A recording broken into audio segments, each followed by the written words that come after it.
Good afternoon. Welcome to What Just Happened, Unpacking the Recent United States Supreme Court Decisions. This program is sponsored by the ABA Section of Civil Rights and Social Justice and is part one in the Reproductive Rights Initiative's In Conversation series exploring the complex and rapidly changing legal landscape of reproductive rights in the United States. CRSJ is actively planning additional programming on a variety of issues, so please visit americanbar.org/CRSJ for updates on these programs. Today, we will be talking about what access to abortion and pregnancy care looks like in 2024 and the implications of the recent U.S. Supreme Court decisions, including Alliance for Hippocratic Medicine versus FDA and Moyle versus United States.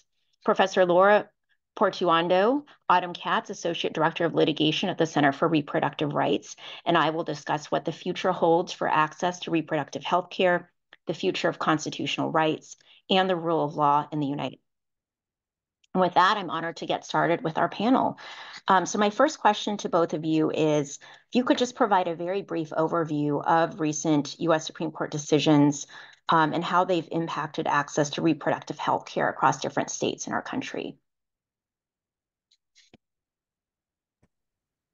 I'm happy to start, and Laura, feel free to chime in at any point.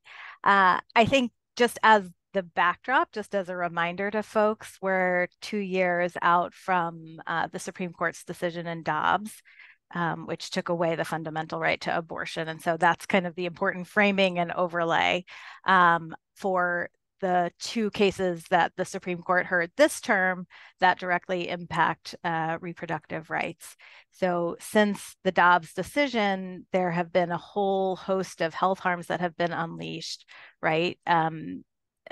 Not at all surprisingly, multiple states have moved to fully ban, to criminalize abortion. Right now, there are 14 states that have criminalized abortion. And so I think it's just important to have that kind of backdrop in mind when we're talking about the two cases that the court decided this term. So in the Alliance case, that was the decision that was issued slightly earlier in the term. Ultimately, the court found that the challengers, the plaintiffs in that case, who were a mix of pro-life physicians and organizations, that they did not have standing to challenge the FDA's actions when it had initially approved mifepristone and when it subsequently kind of relaxed some of the restrictions on mifepristone's usage. So the bottom line is that the case, essentially, the challenge brought by this group of physicians is over, and medication abortion remains accessible under the status quo. So for now, sort of, everything is as it was, but again, as it was is not great for many people across the country. Kind of the status quo is really awful and leaving them without the ability to access essential health care. And then the other decision, the EMTALA decision, the bottom line there is, after some back and forth, the lower court's decision, which allowed emergency abortion care in Idaho, that injunction is now back in effect. And so we've avoided kind of a worst case scenario, which would have been if the court had said that a state's criminal abortion ban, and in this case, the criminal abortion ban in Idaho, only allows for abortion care in instances where the physician finds that the abortion is necessary to prevent a pregnant patient's death. That is the only exception that exists. So for now, the worst case scenario is avoided because when abortion is needed to prevent serious health harms or where a patient's life is in jeopardy, but not necessarily that death is imminent, then it means hospitals can provide that care. Doctors can provide that care. But the court didn't really decide the issue. They just sort of kicked the can down the road. And they said, oh, well, when we granted cert to hear this case, maybe it was premature and we shouldn't have done that. So the case may very well end up back before the court. And that's what I think is kind of essential to understand, is that neither of these decisions were really a victory in any way for people who need abortion access across the country. It was really just, we're still at the status quo, which is not great and frankly terrible for many, many people all across the country. And I think I can jump off there on sort of the status quo. I'm speaking here from the University of Houston, located in Texas, where there have been a series of rulings going through our courts here that have suggested that EMTALA, in fact, does not preempt Texas's extreme abortion ban. So essentially, the Supreme Court choosing to not make a decision in the EMTALA case has left whole swaths of the country, including places like Texas and other places in the Fifth Circuit, still subject to whatever lower courts think. And in places like the Fifth Circuit, those courts are making extreme kinds of rulings where they say, oh, well, maybe actually EMTALA won't be preempting these kinds of state laws that create very, very, very limited exceptions for abortion care in case of sort of a life-threatening condition, and that's about it. So I think that although in some ways the Supreme Court ruling may have said, well, actually EMTALA will preempt in Idaho once again, that had no effect elsewhere in the country. And more importantly, the Supreme Court is the one in the first place who said that EMTALA didn't, or they didn't say it, but they intervened to block a lower court that had said, well, EMTALA does preempt. So what the Supreme Court did essentially was it took a situation where a lower court had ruled that this sort of bare minimum level of abortion care should be available under EMTALA. The Supreme Court stepped in and said, well, whoa, let's pause that for a minute while we figure it out. And then in the end, kicked it back down, didn't do anything. So the Supreme Court actually just ended up limiting abortion access for a series of months, only to come back and say, whoopsie, we should have never taken this case in the first place. So I think the Supreme Court actually made things worse for a period of time, and then now is saying, well, actually, we're just going to do nothing to make it better. So I think that's the status quo as you need to understand it under EMTALA. And then I think understanding this medication abortion case, I think it's just really important to understand in these cases how incredibly extreme the kinds of claims that the plaintiffs are making are. So in that case, these providers, many of whom have nothing to do with abortion at all, they don't prescribe medication abortion, they don't treat patients who have had abortions. What they're saying is that because we feel some kind of conscientious objection, because we don't like when other people are using abortion, that means that nobody should be able to have abortions at all, right? That was the basis of their standing claim, an incredibly attenuated claim that essentially somebody might somewhere use an abortion drug, then that incredibly safe drug might give them a complication, and then that person might end up in their particular emergency room, and then they might have to try to step in to save somebody's life. That's the incredibly attenuated chain of causation that goes from, I don't agree with abortion, to nobody in the country should be able to have access to medication abortion. So that's a really extreme claim. And that's the claim that the Supreme Court kind of rejected. They said, these people don't have standing to challenge this law. That does not mean that someone can't come by later who has a stronger claim. They can't come by later and say, actually, I do have standing. And the Supreme Court seemed not closed off to that possibility that there could be somebody with a better claim. So while they kicked it out on standing ground on this particular instance and iteration of the case, there is very much an open possibility that they could come back in a different case and really reach the substantive merits. So I think they rejected a really extreme claim. They left things back to a status quo that they had made worse in the EMTALA case, and that's really back where we are. So this is in no way any kind of victory, pro-choice victory. It's just the Supreme Court essentially mucked around and ultimately didn't embrace the most extreme anti-abortion claims that were coming its way. Thank you. That was a very helpful overview of the current legal landscape, which sounds as if it's continued to be a bit uncertain. And I think certainly not helping to clarify anything was, although not directly a case involving reproductive rights, certainly has implications, I think, in the field with the 6-3 decision to overturn the Chevron case. And as I think Justice Kagan said in her dissent, this would cause a massive shock to the legal system. And so would love to hear your thoughts on how the decision there has impacted access to reproductive health care and the potential legal landscape and jurisprudence in this particular space. I'll just talk very briefly, and maybe Laura wants to talk more about the overturning of Chevron.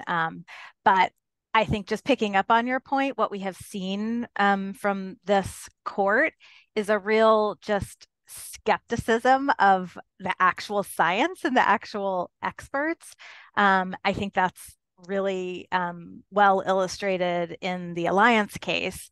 That's a case where you had a very safe, a very effective drug that went through a rigorous approval process all the way back in 2000. So this drug has now been used by millions of patients all across the country for almost a quarter of a century, right? And then you have this, we shouldn't have ever gotten to this place in the first place, but ultimately we have the court deciding the case not on the merits, not saying anything about whether the underlying claims that they were raising, that the FDA's approval was inappropriate, that it was invalid, nothing on the merits at all, right? All they said was, as Laura explained, the standing claims here are absolutely ridiculous. But I think it's very worrisome that there's such skepticism of sort of the science behind abortion care, and the lower courts in particular, they take their signals from the Supreme Court, and I don't think there was any kind of indication from the Supreme Court that, hey, no, we think the FDA's decisions were sound all along. They didn't signal that. And so I think Laura is absolutely right that there will continue to be challenges. There will continue to be, and Chevron's going to make that, even easier. There will continue to be challengers trying to find ways to restrict access to abortion, to invalidate, in states where abortion has been protected, to invalidate those kinds of restrictions, and ultimately to prevent people from accessing abortion nationwide. So I think we should still be very concerned. And Laura, maybe you can say more about kind of Chevron and how that may impact reproductive rights going forward. Yeah, I mean, just jumping off of what Autumn just said, I think the biggest way to understand this overruling of Chevron is really a shifting of power from administrative agencies to courts, right? So Congress passes a statute, maybe it leaves some discretion in how that statute is implemented. Think, for example, about the Affordable Care Act, which says that there has to be coverage of certain kinds of care for women, right? There can't be any sex discrimination in care. Well, what does that mean? Under the previous rule, there was more discretion for the agencies to go ahead and say, well, we think that something like contraception, right, might count as part of sex equality. Something like abortion might count as part of sex equality.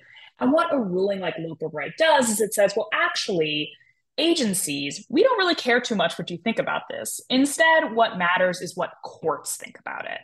And so who's going to be the decision maker going forward in analyzing any kinds of these statutes, defining sex, defining reproductive rights? Well, it's going to be courts, not these expert agencies that have a much more developed understanding of what kind of medical care might be required, what kinds of policy goals are the most important to accomplish. Instead, it will be the court imposing its own policy and value judgments. And so I think another great example, again, jumping off of Autumn's discussion of how there's a disdain for expertise and a disdain for anyone's views but the court's own views is also in the EMTALA case. You saw Justice Alito writing separately, a separate opinion in that case, essentially questioning whether abortion was ever a necessary kind of medical treatment for conditions that doctors across the board agree abortion is the standard of care. It is necessary to save people's lives. It's necessary to save their major bodily functions. Justice Alito wrote this whole strange, long discussion where he said, oh, no, here's my perspective on what kinds of medical interventions are necessary.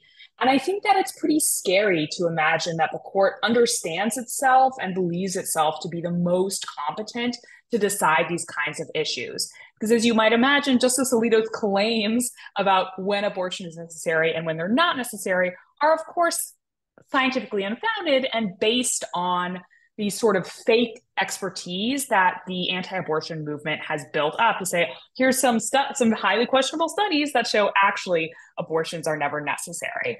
And so I think that shifting that power in interpreting these questions of medical expertise, of medical care, of justice, of what sex equality means from agencies to the court can only lead to the court having more and more power to impose its pretty obvious anti-abortion, anti-reproductive justice views on the rest of America in the name of some kind of neutrality that's really just masked value judgments and policy choices that the court is now making instead of agencies. Thank you so much for sharing your views on the implications of the erasure of Chevron deference to agencies and how that may affect reproductive rights. And taking a click down on that, looking at sort of the pragmatic effects of shifting from deference to agencies and perhaps their subject matter expertise in space to what the judicial views are personally, perhaps, on the topic. How do you feel that these decisions we've talked about would impact specifically marginalized communities whom we know already experience a variety of disparities in access to quality healthcare as it is? How would this further complicate their situations? Any thoughts on that? Yeah, I think that's a great question. And I think, just bring it back to Dobbs for a second, and also some of the more recent decisions.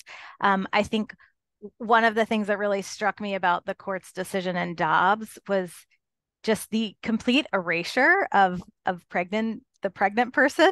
I think they used the word women like just a handful of times in the majority's decision, which is just completely insane when you think about what is at stake here. And I think that holds true, in these other decisions as well, is that the court isn't really grappling with. We have to look to the dissenters or the concurrence opinions to really talk about what's at stake and what is really going on, because otherwise the court is, talking about legal theories and principles, and they are, deferring to precedent except when they want to overturn precedent, right? But there's no grappling with what's at stake, and what's at stake is people's health and lives.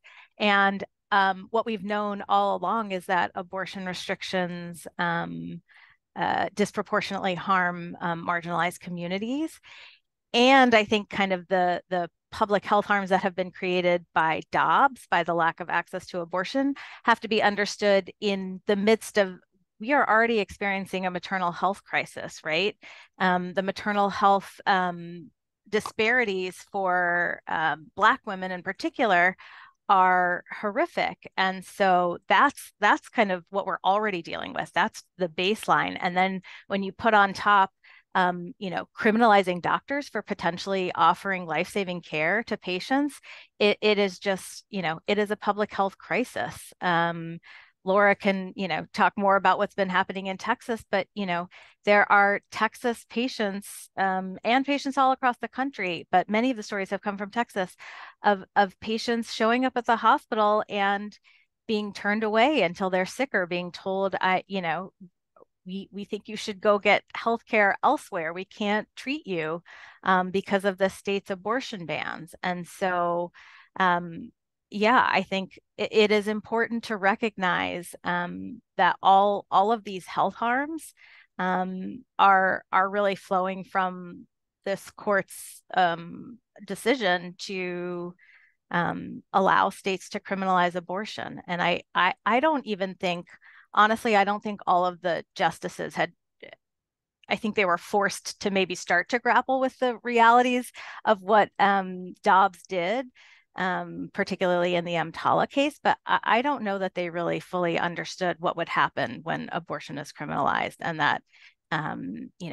patients would be suffering like they are. And it is a problem entirely of this court's making. So, yeah.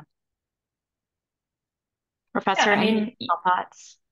Yeah, I mean, just to, add on to all of those thoughts, I think in some ways, the elimination of Dobbs has been a kind of equalizer for the horrors of being denied reproductive care, right? Whether you have resources or not, if you're experiencing a medical emergency and you need care right now, it doesn't really matter how many resources you have, right? If there's no time for you to get somewhere else, right? So in some ways, like, nobody can escape this, no matter how much privilege they have. But of course, things get even worse if you don't have access to resources. So think, for example, we heard in the arguments in the EMTALA ruling, as well as, I believe, in Justice Jackson's dissent, that women are being airlifted out of Idaho when they need emergency medical care, because if they're not airlifted out, they might die. They might lose their fertility. They might suffer other kinds of severe consequences. Who's paying for that, right? Think about how much that costs. Think about what happens if you don't have health insurance in that kind of a situation, right? Who's going to bear the cost of these kinds of ridiculous measures that are needed to just secure the most basic kind of healthcare, right? Life-saving healthcare. And if you think about that too, other people, if they start to be having a hairy situation with a pregnancy, if you have more resources, maybe you can get out of the state in time. You can get somewhere else where you can get the kind of medical care that you need.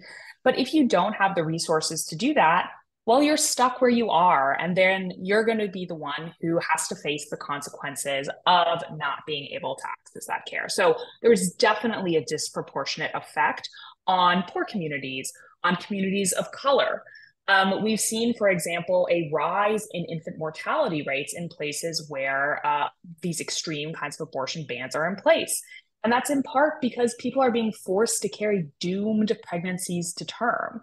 And that is disproportionately affecting communities of color, again, who don't have the resources to go somewhere else and have to go through these incredibly traumatic birth experiences and sort of futile, doomed pregnancies, simply because these policies are so extreme and not providing exceptions in these kinds of circumstances that really people across the board agree should be permitted. And that's even setting aside the question of where states like Texas, for example, has a health exception. There have been a series of litigations and lawsuits where everyone is trying to figure out what these health exceptions even mean. They're incredibly ambiguous. Doctors don't know what they mean.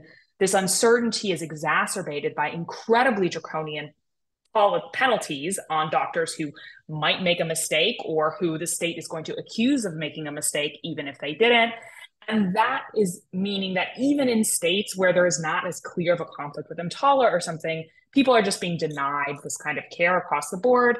And that, once again, is going to fall disproportionately on poor communities and communities of color because they can't get out of these states to try to get care somewhere else.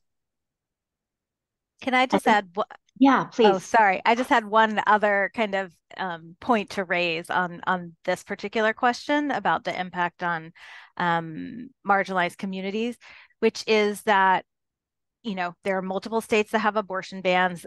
by and large, the abortion bans criminalize physicians, but they don't explicitly criminalize the pregnant person. Nevertheless, there have been prosecutors both before Roe was overturned and especially, in the months and now a couple of years since, that have nevertheless tried to prosecute individuals who have suffered a pregnancy loss, who have had a miscarriage, or who have perhaps self-managed their abortion, sought abortion outside of the mainstream medical community.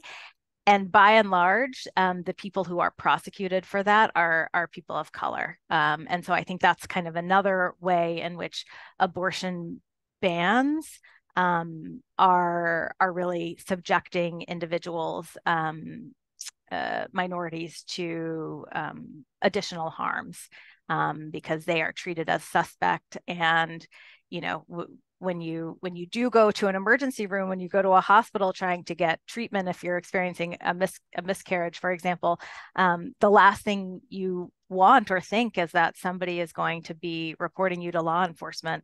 But unfortunately, that is the situation, and that is the reality created by the ability for states to ban and to criminalize abortion. So I wanted to raise that point as well. Yeah, thank you so much, Associate Director Katz. I think your last point is a great segue into my next question. And I just wanted to highlight a few things that both of you said in response to the last question, which is will tie into my next question to you. I thought, Associate Director Katz, your point about Dobbs, and if you look at the language chosen in that decision with the erasure of the pregnant person in the words chosen, I think was a point that isn't discussed as much as sort of the broader takeaways from the decision. And then, Professor, your point about, for example, in Texas, what exactly do those health exceptions mean and what qualifies under those remains to be seen. And so I was wondering if you could, I know you've touched on this a little bit already, but in recognizing you don't have a crystal ball, can't predict the future, looking at some of these ambiguities, looking at what's happened already in existing decisions in terms of word choice, how that may influence future legislation, in terms of words chosen or subject matter covered, and also potential future legal challenges in this space as well. I think, to your point on the fact that most of the statutes criminalize physicians who are, allegedly have been involved in these processes, but there have been attempts to prosecute individuals. Do you foresee a shift towards legal challenges or legislation that would attempt to crystallize prosecution of pregnant persons in addition to physicians, as exists in many laws now? I don't have a crystal ball. It is possible. I think what we have seen in terms of kind of trends in states where abortion has already been criminalized are efforts to further kind of restrict and prevent people from leaving the state by targeting what I would call somebody who is not an abortion provider, but somebody who is helping you, somebody who may be providing logistical support, practical support, funding, that kind of assistance. And so there were several bills introduced this past session in states, and I believe Idaho was one of them, I believe, and in a couple of other states. And in Tennessee, legislation actually passed and took effect at the beginning of this month that essentially makes it a crime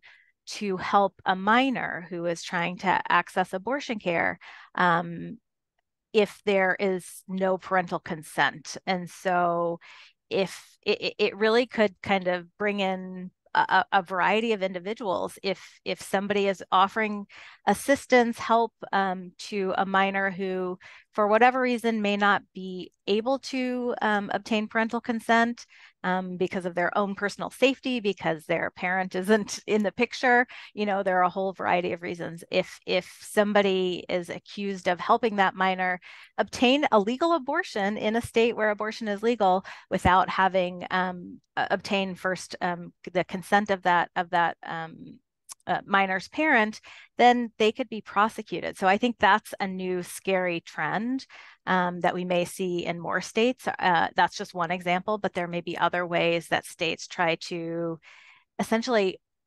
stop people from going out of state to access abortion by making it a crime to help those individuals. And so I think that is a worrisome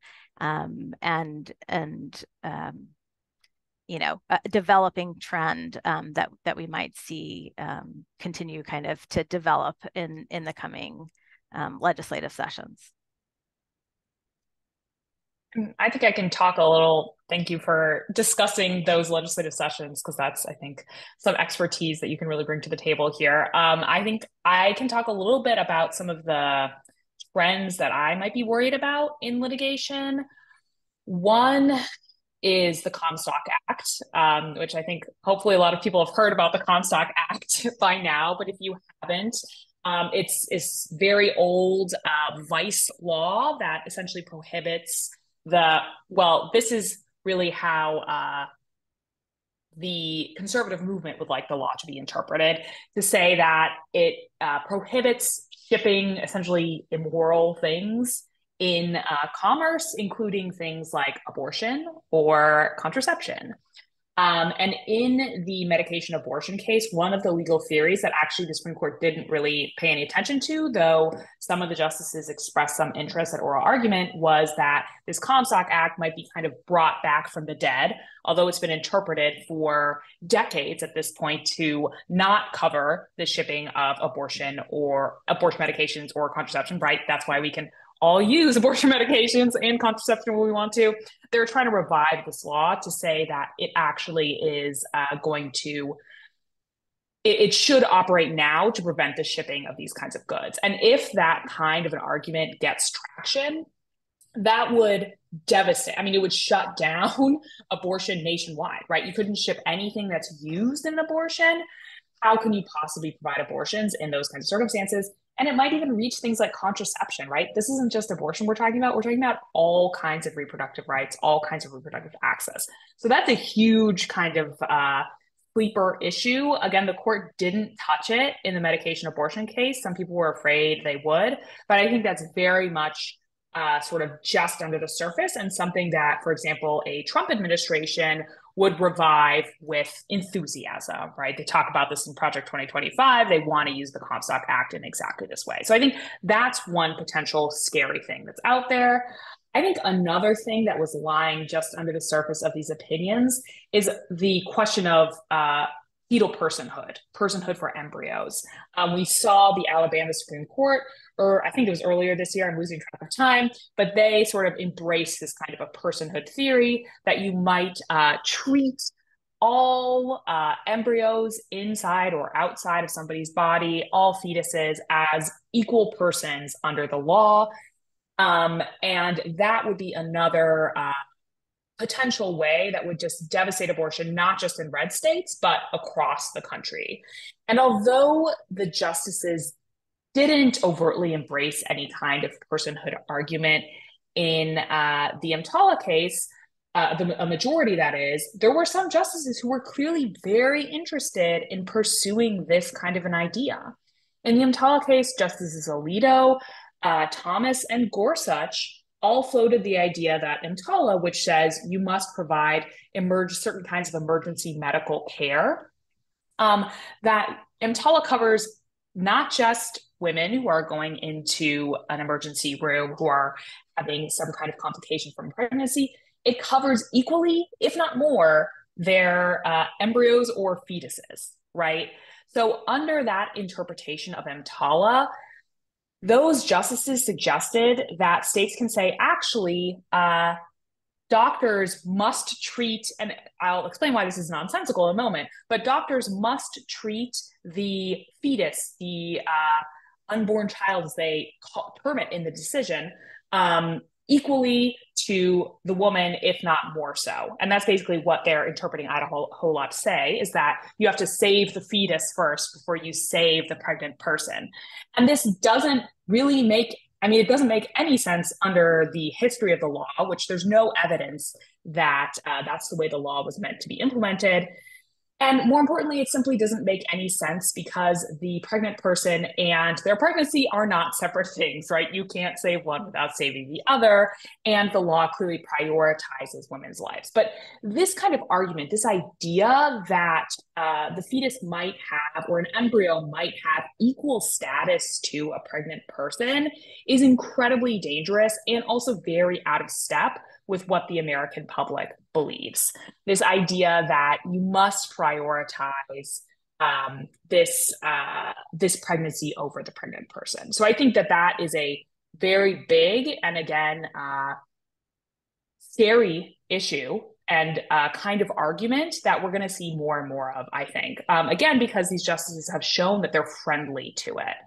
And then the last thing that I think is quite scary about these opinions is you see in both EMTALA as well as in the medication abortion case, these justices were insistent and included in both of these opinions an assertion that providers might be able to invoke statutory conscience protections to decline to provide emergency abortion care. So, for example, in the EMTALA case, they said EMTALA, again, even though there's no evidence that the law is really supposed to operate this way, would never make anyone provide an abortion that they conscientiously disagreed with, even if they're the only doctor in the area, right? Think about rural communities, the only doctor in the area, and even if someone's going to die if they don't get the kind of abortion care. So these justices really littered these opinions with this kind of reasoning, saying, of course, conscience always prevails over these statutory requirements. What they're really saying is someone's, beliefs that abortion is wrong should trump someone's right to live, someone's right to life, someone's right to health. And I think that kind of exception that undercuts the entire rule is something we're really going to see a lot of going forward, because it sounds like, oh, well, yeah, somebody shouldn't be required to provide an abortion they don't believe in, right? It sounds kind of reasonable in theory. On the ground, and particularly when you think about hospital consolidation and a proliferation of religiously affiliated hospitals, actually means that it has the potential to create vast abortion deserts where people can't even get an abortion to save their life. So I think that's a really, again, broad and kind of just under the surface issue that we're going to see more arguments to that effect going forward. Thank you. It's really helpful to hear both of your perspectives on areas to watch. And I think particularly interesting were, Autumn, your point about the legal challenges that seem to be focused in some regions on minors who are seeking abortions and parental consent and issues around that. And then also reference to the Comstock Act, the attempt to invoke this anti-vice law from 1873 in this context as well. And then additionally, I think this last point, Professor, on these conscience objections to statutory requirements, all areas to follow to see where challenges and or jurisprudence develops. I want to go back to the EMTALA case for a moment. And as that case demonstrated, there does seem to be a state level abortion restriction conflict with federal protections. And so would love to hear both of your thoughts and just to sort of educate the audience a little bit more on how these state level restrictions on reproductive healthcare services intersect with federal constitutional protection, and maybe one or two things we should all keep at top of mind when we think about that intersection. Yeah, I mean, I think this really should have been a very easy decision. I think the Supreme Court had the opportunity and should have taken it to make clear that, of course, if a federal law requires emergency stabilizing treatment, and that emergency stabilizing treatment is an abortion. Justice Alito, makes a big deal about the fact that the EMTALA statute itself doesn't mention abortion. Yeah, of course not. It doesn't list every kind of emergency healthcare that a patient might need to receive for their particular situation. But the reality, the fact of the matter is, there are circumstances in which a pregnant patient is facing a serious, grave health risk, and the care that they need in order to save their lives, to save their organs, to save their future fertility is an abortion. And so the court could have made clear that, of course, in those circumstances where a patient needs that emergency care, they are entitled to have that care regardless of where they live, regardless of whether state law otherwise, it has as a state policy matter, criminalizes abortion. But instead, the court just punted, and so here we are with left with uncertainty. And I think Laura mentioned that, there's a case pending in Texas. The Idaho case could come back. And so there is really this tension and this uncertainty about where state law meets federal law. I think, frankly, there are also questions of state law versus state law, because there are a number of states that have enacted measures in order to provide additional protections to patients who seek abortion care, including patients who may be traveling from states where abortion has banned, and who have enacted measures to try and protect the physicians in those states who are providing legal care. And I think, there is certainly tension. I mentioned the Tennessee law as one example, but there are also cities that have been enacting ordinances in Texas, all across Texas, and in other cities as well, New Mexico. So these cities are enacting ordinances essentially saying that if you're a resident of our city, then you can't get an abortion anywhere, even if it's legal in that state. You can't use our roads. You can't travel through our city in order to access legal abortion care. So I think those are very kind of nascent, early, potential future legal cases where we're going to see, the tension between states that are protecting abortion and making sure that people can access abortion, and then states or municipalities or localities that are trying to impose their view that abortion is illegal beyond their own borders. So that's something else that I think a tension that is created that is still going to play out, likely in the courts in the coming years. And I again, like, I just can't emphasize enough how important it is to remember, the pregnant people who, are going to be suffering, and who really just need to be able to travel and to access care without the fear that they're going to be prosecuted, that their doctor is going to be prosecuted for obtaining necessary life-saving health care.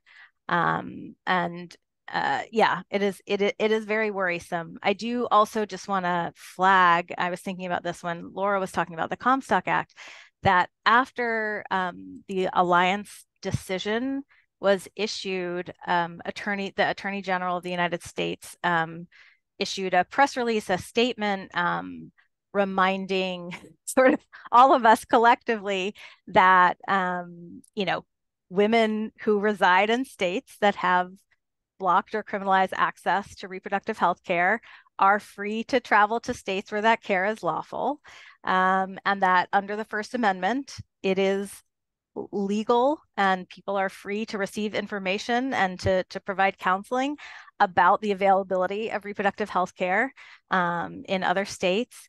And the other thing that the Attorney General's press release said was, the Comstock Act does not, in fact, prohibit people from mailing mifepristone or misoprostol, as long as the mailing of those drugs is intended for legal use. And so what happens under a future Trump administration remains to be seen. But for now, there is no there to the idea that the Comstock Act, as you said, it's from the 1800s, somehow makes abortion illegal nationwide. And the fact that there are some folks out there advocating for it to be used as a backdoor nationwide abortion ban is just ludicrous.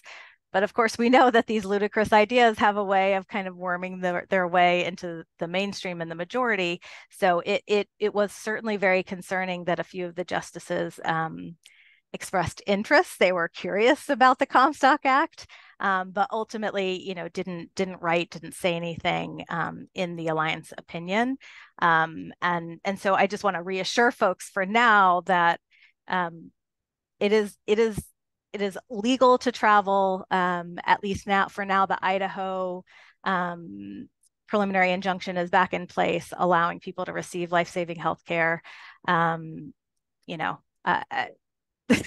It's not cause for celebration, but I do think it's important just to recognize that the current administration at least has recognized that people have the right to travel to receive care. Yeah, and I think just jumping off of that, I think this, Autumn's sort of insistence that we remember the people who are affected by these laws, I think is really, really important. And when you think about something like the EMTALA case, it's just, again, it's so important to remember that we are talking about abortions that are needed to save somebody's life or to save a major bodily function, right? We're not talking about any abortion that could be used for all other kinds of perfectly valid reasons, right? We're talking about abortions for saving someone's life, for saving their major bodily functions. To imagine, think back to pre-Dobbs, that these kinds of abortions might not be available, right? That this might be the place that we've gotten to, I think is pretty shocking, actually. Particularly when you think of just about what people across the country believe, that most people agree across the board that people should be able to get this kind of care. So this is kind of how extreme these kinds of challenges are, right? This idea that hospitals don't have to provide this kind of care, that's how extreme it is. And I think that because it's so extreme, you see the Supreme Court kind of trying to get out of taking responsibility for what's going on, right? They don't say, oh, we're just making a policy judgment that we think one thing is more important than the other, right? That we actually think that hospitals shouldn't have to do this, right?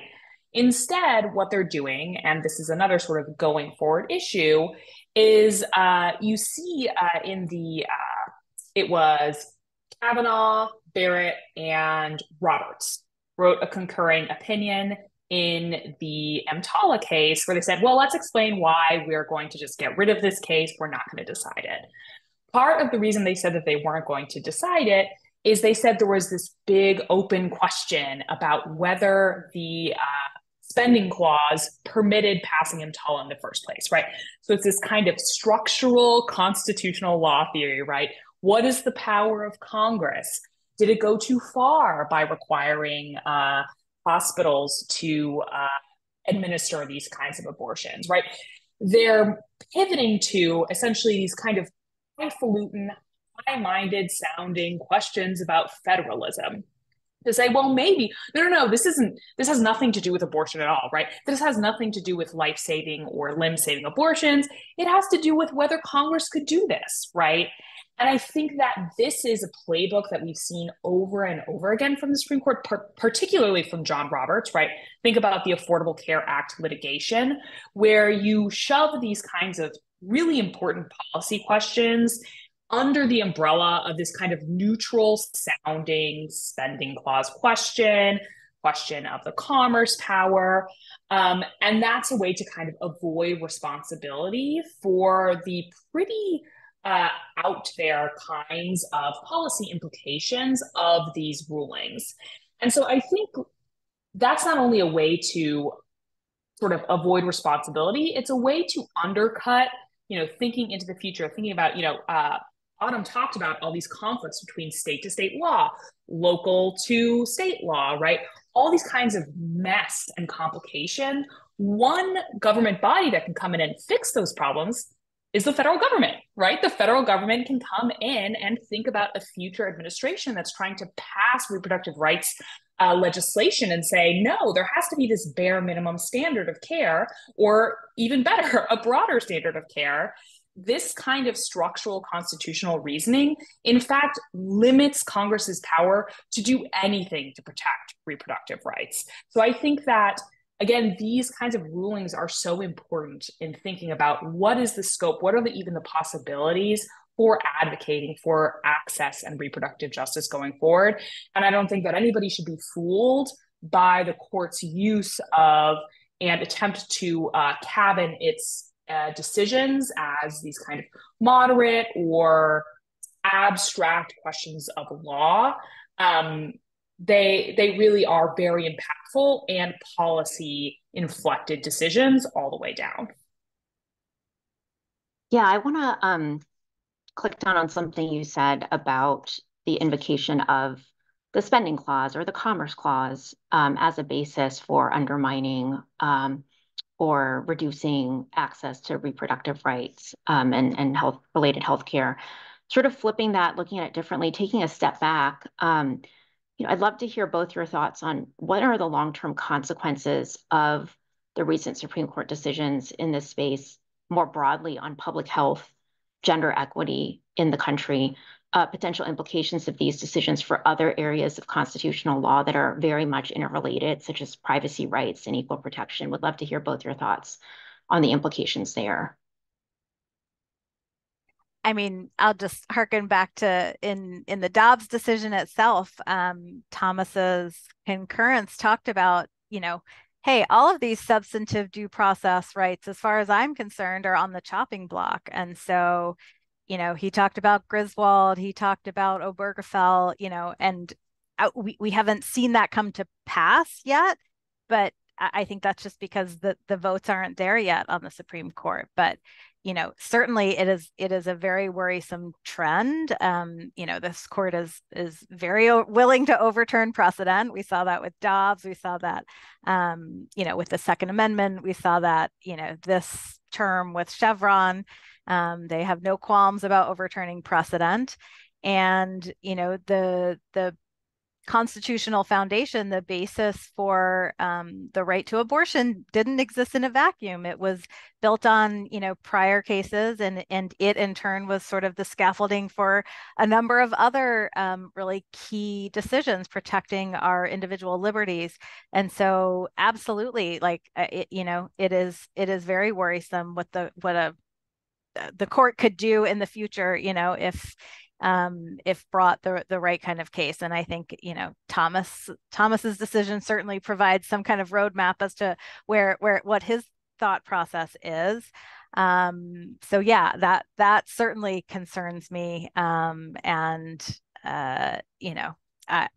think in terms of, what we can do or how to kind of mitigate those harms. I do think it's clear that, Congress does have the power. I mean, first of all, Laura, thank you for raising the spending clause argument as kind of this, out there thing, because I don't think there is any doubt that Congress can legislate in this space, that EMTALA was meant to preempt any state law. The whole point, if EMTALA doesn't preempt state law, then what is the point? The point was it was to protect patient care, right? It was always talked about as this anti-dumping law, right? You shouldn't be able to just kind of, send a patient who's experiencing a medical emergency out into, and have them end up somewhere else. And that's what would happen, right? If the court doesn't, in fact, recognize the supremacy of EMTALA, then we are going to have patient dumping, because patients in states like Idaho and Texas are just going to be dumped on medevac, to other states, to tremendous health harm and detriment. And so I think Congress does have the power. I think Congress has introduced legislation that would create a statutory right to abortion. I think in the long term, that's really what we need. to protect people's health and rights is a federal constitutional right. And until, or a federal statutory right, until we get that, then we're going to be left with this, patchwork where depending on your zip code, depending on where you live, depending on your means, depending on, whether you can afford to travel out of state, that's going to determine, your health and your future. Unfortunately, it's, it's not going to be the same for somebody who's living in a banned state as for somebody living elsewhere. Yeah, I completely agree with you that the spending clause argument is ridiculous. And so, I think it's important to keep your eye on these things because they can seem wonky and then they have exactly the kinds of consequences that I've just discussed that are completely absurd. It might remind you of the kind of broccoli hypothetical from the Affordable Care Act case. Nobody thought it would go anywhere because it was ridiculous. And then it's like, oh my gosh, out of nowhere, this huge new limit on Congress's power. So I think it's really important to keep your eye on those balls. And I think it highlights the way in which, of course, I believe, and I think others on this call believe that reproductive rights on their own are these really important issues. They're important to people's dignity, to their equality, to so many parts of people's lives. But often these reproductive rights issues become a sort of a little wedge that the Supreme Court will use to pull back on all other kinds of rights too, right? They really don't like reproductive rights, so they kind of use it as this wedge issue to pull back on things like substantive due process generally, right? LGBTQ rights, contraception, all other kinds of things, right? You see, for example, this attempt to characterize IUDs as a kind of abortion, right? That's a long-standing kind of contraceptive that a lot of people use, right? So it's this way to kind of push on and push the limits of the law in general in a way that ends up harming not just people who need access to abortion or other kinds of reproductive care, but all kinds of different rights all over the board, right? Because all these things are, of course, fundamentally connected. And so jumping off on this point about, substantive due process rights, like, right, do these cases have any implications across the board? I mean, I think that these EMTALA and medication abortion cases maybe didn't have too much on their surface having to do with it. There was actually another case this term called Munoz. And in that case, the Supreme Court did evaluate a substantive due process claim, a liberty right to this is not exactly how it's framed, but to have your foreign spouse live with you in the United States. And the court, just like it did in Dobbs, this is some wonky con law stuff, but we're all lawyers here, so hopefully we can follow it, right? In Dobbs, one of the ways the court said there shouldn't be a right to abortion is they completely ignored Obergefell, right? They said, oh, whatever, like, we don't care about Obergefell until the last minute when they were like, oh, there's nothing that this does to upset Obergefell, right? And so its reasoning was completely contrary to Obergefell because it basically just ignored it, right? One open question after Dobbs was like, oh my gosh, like, is this new analysis going to apply to other rights too? And in this Munoz case, the court, again, completely ignored Obergefell, right? Is not a good sign. So I think that it again shows that there's this kind of chipping away at this long-standing series of substantive due process rights that really renders many different kinds of privacy, liberty rights very vulnerable. And then I think just one last point. I think one thing that's so important about Dobbs, again, it was dicta. I think there's ways to argue around this in the course of litigation, but Dobbs basically said abortion has nothing to do with women's rights, right? It doesn't have to do with women's equality. Dicta, it didn't need to say it. The court reached out and did that.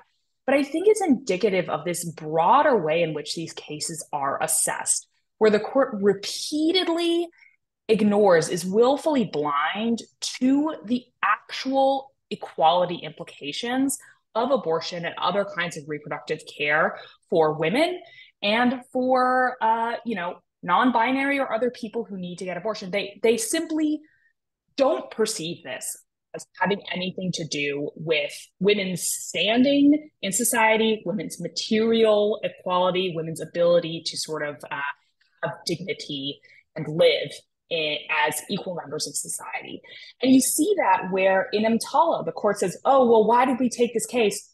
We shouldn't have granted it, but we took it because we were very worried about conscientious objectors. We were very worried that Idaho might not be able to implement its abortion policies, right? They were worried about every single thing, but the women who were impacted by this law, right? They were not worried about these kinds of implications. And I think you just see this just kind of implicit unwillingness to grapple with the real equality interests and liberty interests, of course, that exist on the other side of the court's kind of preferred outcome in these cases. And I think that that is attributable in part to the equal protection language in Dobbs, right, which says this has nothing to do with women's rights, but just a general trend in equal protection jurisprudence more broadly that says, well, actually, people's equality rights are narrower and narrower as years go on. And so these competing interests, these competing sort of pro-life interests are always going to prevail. Yeah, thank you for sharing both of your insights there. I think one important takeaway that I gather from your remarks is that this subject area of reproductive rights is not only directly relevant and pertinent to persons who may be pregnant or who are pregnant. It's broader than women. It really is affecting anybody who believes in due process, privacy rights, equal protection, gender equity. And so, I'm going to shift. My next question was going to be from a pragmatic, direct, actionable standpoint for those listening and who want to do something.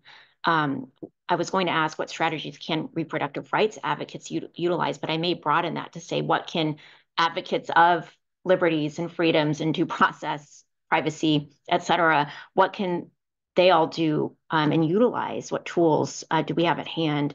And that may be so simple as education awareness, for example, in response to adverse Supreme Court decisions that may limit access to necessary health care, that may erase reproductive rights. And how effective do you feel those strategies can be in shaping public policy and legal outcomes? What are your thoughts on that? That's a great question. I mean, I think staying informed, staying educated, I do think is really critical that we pay attention to what the court is doing, what it's saying, what it's not doing. I think Laura and I have both talked about not in any way kind of giving the court a pass on the two decisions this term that directly implicated reproductive rights and not saying, oh, well, since the worst case scenario didn't actually come to pass, then everything's totally fine. So I do think, continuing to pay attention and being aware and educating yourself is one of the really important things that we can all do, and to make sure that we are paying attention and watching what the court does. And then I think, their reproductive rights has been on the ballot in a number of states. It has, in every state where people have had the ability to vote on an initiative that was about abortion, they have chosen to protect abortion, to protect reproductive freedom and autonomy. There are a number of ballot initiatives that will be on the ballot in November in several states. And so I think that is really important as well, educating yourself. Nebraska is just one of the states, and there have been kind of competing ballot initiatives in that state that are trying to make it confusing for the voters to understand by having one ballot initiative that's being proposed by anti-abortion extremists that makes it seem like it would actually enact some protections for abortion, but instead would sort of just preserve the status quo and ban abortion altogether after 12 weeks. So I think paying attention at the state level certainly is one crucial element, and where abortion is able to, I think once people realize what's at stake and have had the ability to exercise their vote, they have voted to protect their rights. People don't like having their rights taken away. And so I think that is really critical. And then, the other thing is, like I said, there is Congress has the power. There is an ability for Congress to enact legislation that would create protections nationwide, right? And that's ultimately what I think is critical here, is not that, you know, you live in Kansas or you live in Michigan, states where abortion is protected under that state constitution, so you're fine. But then, you know, if you live in Louisiana or Mississippi or Alabama or Tennessee, where I'm from, you know, it's too bad for you. So I think there is a critical need for congressional legislation that would create an even playing field and protect reproductive autonomy for everybody, regardless of where they live. So I think those are a few things that we can all do. Yeah, and you know, I think Autumn covered the ground pretty well. I think that state court or the state law stuff is so important, and it's been such a successful strategy. So if in your state there's something going on, get involved, you know, vote, volunteer. And then, you know, we have a big election coming up, and there's clearly a huge divide between the two major candidates on what kinds of reproductive rights they believe in or what kind of reproductive rights retrenchment they want to engage in, right? Project 2025, you can look at it and see that there are plans not just to, you know, things are bad here in Texas. There's places where things are okay. And, you know, these policies, they want to impose essentially nationwide abortion bans, right? And you think things are bad now. Can you imagine if abortion were not accessible anywhere in the country? I mean, it's horrible to think about. So I think that, you know, getting involved in this election November, voting, these are all really important things. You know, I think the Supreme Court is a deeply anti-democratic institution. They're trying to limit things like EMTALA, right, a democratically enacted statute. They're trying to find ways to pull back on, you know, as Autumn described, a clear will of the people in favor of a more broad understanding of reproductive freedom and reproductive rights than the court itself believes in. And so I think that with that institution that's just kind of trying to tamp down on these democratic values, I think that the only response can be, right, to try to be more democratic, right, to exercise what power we have, even if it's hard, even if the court is going to try its darndest to kind of limit expressions of democratic will in that way. I think it only makes it more important to kind of push back and to exercise those democratic levers that still exist and that are still available. And I think voting and getting involved in elections is just a really important way to do that. Thank you both. I thought that was very insightful and thoughtful. And so I think we can wrap up our session. My takeaway from both of your remarks, and I completely agree myself, is to stay educated both at the local level, federal level, and also make sure you vote and encourage others to do the same. I want to leave opportunity for either of you to have any final words, whether it's re-emphasizing, underscoring something we've talked about already, something new. Just, you know, one or two last words you'd like to leave the audience with before we conclude. I just a thank you to you, to Araceli, for organizing this. It's so nice to see you again, Laura. It's been a little while, but we did have a chance to work together a few years ago. So this has been great. I've learned as well just from having this discussion. I really appreciate you taking the time and making this available to membership. So thank you so much. Yeah, I echo that. Thanks. This has been a really informative talk for me as well.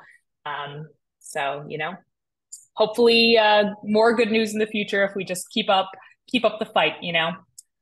So thank you so much. Yeah, thank you so much to both of you for your remarks and for speaking today. And to the audience, thank you for watching and engaging with our program. You are all doing incredibly important, critical work, and we want to thank you for taking the time out of your schedule to share your expertise, for those watching to take time out of your schedules to listen and learn. This series will continue throughout the year and address other significant components of reproductive rights. The section of Civil Rights and Social Justice of the ABA provides free webinars and resources for legal professionals and advocates nationwide. I hope this helps you in your work. And again, if you can and you're not already a member, please consider joining and becoming active in the ABA. You may do so at americanbar.org/CRSJ. And with that, Best of luck to all of you in your work, and thank you again for your time with us today.